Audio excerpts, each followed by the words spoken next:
এই হিজরতের পথে নবী বাহন আমি রেখেছি খুঁটির গোড়ায় বেঁধে, এই বাহনটাও কোনো রাত্র ঘুমায় না।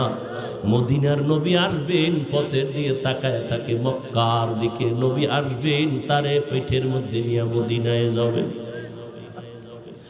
এদিক দিয়ে দুশ্মনেরা ঘরের পেছন দিয়ে ভেতরে ঢুকলো, দেখে মুহাম্মদ নাই।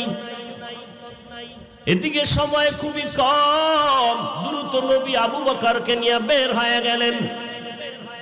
হাঁটতেছেন পাথরওয়ালা পথ, সমতল না, উঁচকুচ পথ, পাথরওয়ালা রাস্তা, হাঁটতে বড় কষ্ট। হাঁটতেছেন, আবু বকর একবার ডানে যায়, নবীর একবার বামে যায়, একবার সামনে যায়, একবার পেছনে যায়। নবী বলেন, আবু বকর আপনি এমন কেন করেন?